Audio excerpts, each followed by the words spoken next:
नमस्कार, मैं हूं आशुतोष और मध्य प्रदेश में पंचायत चुनावों में ओबीसी आरक्षण को लेकर इस समय जबरदस्त गहमागहमी मची हुई है और मध्य प्रदेश विधानसभा में मुख्यमंत्री शिवराज सिंह चौहान ने साफ कह दिया है कि वो ओबीसी आरक्षण को लेकर पूरी तरह से गंभीर हैं। लेकिन आगे क्या कुछ राह बनती दिखाई दे रही है, चर्चा करेंगे मध्य प्रदेश विधानसभा के पूर्व नेता प्रतिपक्ष, पूर्व पंचायत मंत्री और इस समय मध्य प्रदेश सरकार के वरिष्ठ कैबिनेट मंत्री गोपाल भार्गव जी से। गोपाल जी, आपका बहुत बहुत स्वागत है। सर, आपका एक लंबा अनुभव रहा है, किस तरह से आप आगे राह को बनते देख रहे हैं, कहाँ गतिरोध आपको दिखाई दे रहा है? देखिए, मामला उलझ गया था और इसलिए उलझ गया है कि कांग्रेस पार्टी इस प्रकरण को लेकर, जैसा कि आपको जानकारी, पहले हाईकोर्ट में गई, फिर हाईकोर्ट ने कांग्रेस पार्टी के पक्ष को सही नहीं माना, उन्होंने खारिज कर दिया। उन्होंने कहा 2014 का जो परिसीमन था वो, और वैसे ही आरक्षण जो था उसी को कंटिन्यू रखा जाए। जो राज्य सरकार ने जो अध्यादेश जारी किया था उसी अध्यादेश के अनुरूप उन्होंने आदेश किया। जब इनकी याचिका खारिज हो गई, इसके बाद सुप्रीम कोर्ट गए कांग्रेस के लोग। उसमें कांग्रेस के सुप्रसिद्ध वकील और राज्यसभा सदस्य विवेक तनखा उसको लीड कर रहे थे। उनकी पूरी टीम सुप्रीम कोर्ट में बहस कर रही थी और उसके बावजूद ही सुप्रीम कोर्ट ने कहा, इस मामले को आप वापस हाई कोर्ट में ले जाएं और वहीं पे इसकी पूरी बहस करें, पूरा इसकी वहीं सुनवाई होगी और हाई कोर्ट जो तय करेगा उसी को आप। 2 दिन बाद फिर से ये सुप्रीम कोर्ट फिर से जो SLP है उसको लेके फिर, और इन्होंने फिर आर्गुमेंट किया कि महाराष्ट्र के मामले में जो निर्णय हुआ है रिजर्वेशन के मामले में, वही निर्णय कंटिन्यू रखा जाए यहाँ मध्य प्रदेश के लिए भी। तो सुप्रीम कोर्ट ने उनकी इस बात को मान लिया।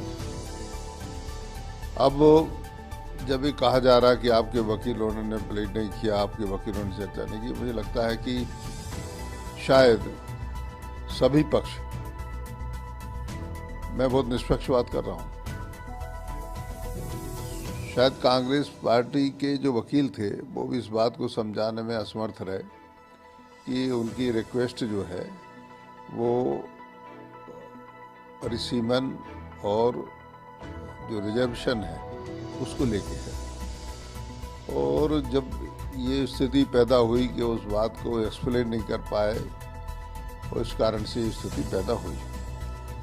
जहाँ तक बात है और जो मुद्दा ज्वलंत इससे उत्पन्न हुआ है, वो ज्वलंत मुद्दा उत्पन्न हुआ है कि ओबीसी वर्ग का कौन हितैषी है, कौन नहीं। आज मुख्यमंत्री जी ने बड़े विस्तृत रूप से, बड़े व्यापक रूप से मध्य प्रदेश की विधानसभा में उन्होंने इस बात को रखा कि पिछले 1.5 वर्षों में या उसके पूर्व हमारी 15 वर्षों में जो हमारी सरकार रही, हमने ओबीसी वर्ग के लिए क्या क्या सुविधाएं दी और उन सुविधाओं में नौकरियों से लेके और तमाम प्रकार के आरक्षणों, PSC की परीक्षाओं से लेके और तमाम प्रकार की जो व्यापम इत्यादि परीक्षाएं लेता है उस सब में उन्होंने 27% आरक्षण का प्रावधान करवाया, जो कि कांग्रेस पार्टी ने खत्म कर दिया। तो कांग्रेस पार्टी एक तरफ तो बात करती है 27% आरक्षण की, लेकिन अपनी ही बात को वो पलट के और उसको कम करती है और उसके विरुद्ध काम करती है। तो कांग्रेस को तो कोई अधिकार है नहीं कि वो पिछड़ा वर्ग की हितैषी बनने की कोई बात को सिद्ध कर सके। मैं इस प्रकरण में यही कहना चाहता हूं, जो ये अभी चल रहा है, इसमें मेरा सुझाव ये है कि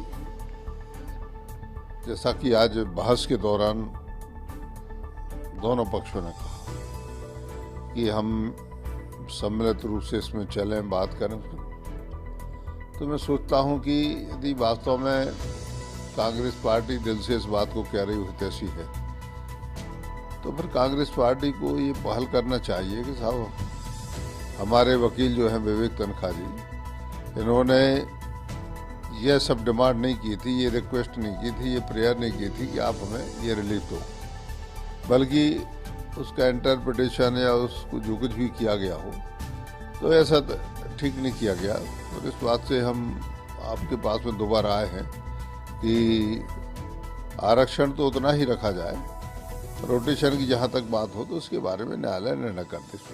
ये इसमें पूरी जो प्रक्रिया है, कानूनी प्रक्रिया है, आपके अनुभव के आधार पर कितना वक्त और लग सकता है? कब तक आपको लग रहा है कि पंचायत चुनाव तब तक जो है टाले जा सकते हैं? नहीं, सुप्रीम कोर्ट के आदेश से कई विसंगतियां पैदा हुई। मैं कोर्ट के निर्णय पे आक्षेप तो नहीं कर सकता और ना मैंने कभी किया है, लेकिन उससे विकृतियां ये पैदा हुई हैं कि कुछ वार्ड ऐसे हैं कि जो ओबीसी के थे, उसमें ओबीसी की पंचायतें हैं। अब एक वार्ड है जैसे, तो वो जनरल तो घोषित है, लेकिन उसके 3 पंचायतों का एक वार्ड है जनपद का। जैसे जनपद का एक वार्ड 3 पंचायतों का है और वो वार्ड ओबीसी के लिए घोषित हो गया। तो घोषित हुआ तो सुप्रीम कोर्ट के निर्णय के अनुसार उस पर रोक लग गई चुनाव पे, लेकिन उसी में एक पंचायत ऐसी है जो जनरल है, और जनरल पंचायत के चुनाव हो या नहीं हो, क्योंकि अब मतदान तो हुआ नहीं है अभी, तो आज तो स्क्रूटनी हो रही।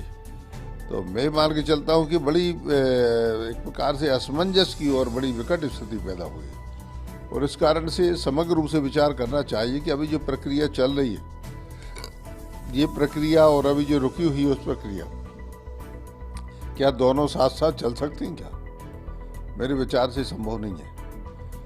कभी कोई बैठे तो घंटे 2 घंटे की चर्चा होगी, और मैं चूंकि 10 वर्षों तक इस विभाग का मंत्री रहा और कभी एक भी बार इस प्रकार की स्थिति एक भी बार कहीं किसी न्यायालय में पैदा नहीं हुई। हाई कोर्ट में भी कई रिट लगी, सुप्रीम कोर्ट में भी कई बार रिट लगी, लेकिन शासन के पक्ष में निर्णय हुआ। ये पहली बार ऐसा हुआ है जबकि शासन के पक्ष में निर्णय नहीं हुआ। तो इसमें हम ये देखेंगे कहाँ कौन सी स्टेज पे हमारी कमी रही, और मैं अपने अनुभव के आधार पर कह सकता हूँ कि हल निकल आएगा। चूँकि न्यायालय भी लोकतंत्र का समर्थक है। भारत में लोकशाही होना चाहिए, ग्रामीण हो चाहे शहरी हो चाहे कोई भी हो, और ये संस्थाएं तो जो हमारी राजनीति की पहली सीढ़ी है। पहली सीढ़ी मजबूत यहीं से तो निकल के आते हैं। वरिष्ठ नेता जो बनते हैं, कहीं सरपंच, पंच, जनपद, जिला पंचायत, कभी छात्र राजनीति से भी आते हैं, नगरीय निकायों की राजनीति से भी आते हैं, और भी अलग अलग हमारी सामाजिक संस्थाएं सरोकार की जो होती हैं उनसे भी लोग आते हैं। तो मेरा ये कहना है कि ये जो प्राथमिक शाला है हमारी, ये बहुत नियम से और कानून से पूरी की पूरी निर्वाचित होके और आगे बढ़े तो निश्चित रूप से ग्रामीण जो विकास है इसके लिए भी, और ग्रामीण क्षेत्र के लोगों की जो समस्याएं हैं उनको हल करने में ये सार्थक सिद्ध हो। तो मैं ये मैं चाहूँगा आपसे, स्पष्ट करना चाहूँगा कि क्या जब तक ओबीसी आरक्षण पर कोई निर्णायक फैसला नहीं हो जाता है तब तक चुनाव टले समझा जाए, या फिर कहा जा सकता है कि पार्ट में जिन पे आपत्ति नहीं है उनके चुनाव होंगे? देखिए, इसको विधिवेत्ता जो हैं, विधि विशेषज्ञ हैं, वही बेहतर तरीके से बता सकते हैं कि इसका क्या निर्माण हो जाए। इसका जहाँ तक मैं मान के चलता हूँ कोई राजनीतिक हल नहीं है। इसका जो भी हल होगा वो वैधानिक हल होगा और उसी में से कोई रास्ता बनेगा। और वैधानिक हल जो है वो सलाह मशवरे के द्वारा जो विधि विशेषज्ञ उनके, और फिर निर्णय तो न्यायालय ही करेगा।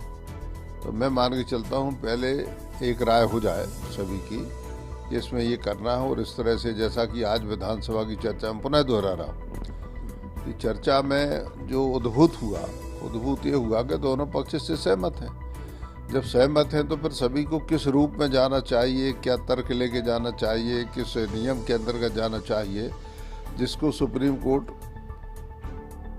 स्वीकार कर ले, क्योंकि अब वो हमारे उच्च न्यायालय के भी शायद मेरे ख्याल से अधिकार क्षेत्र में विषय नहीं रहा है।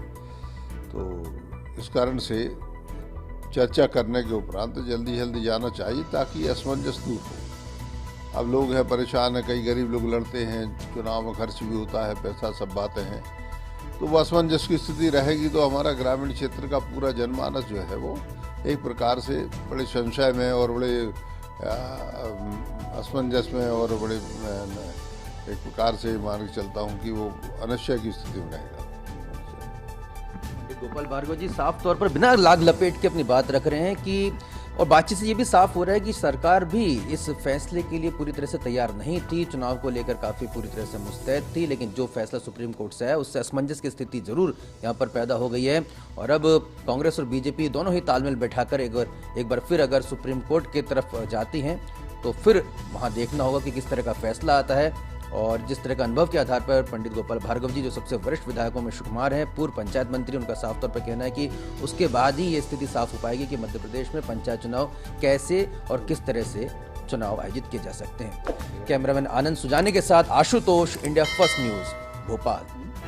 पंच से सरपंच तक, चौपाल से मंच तक, राज से स्वराज तक, गांव की हर एक आवाज तक, panchayat first, voice of village, सिर्फ इंडिया फर्स्ट न्यूज पर।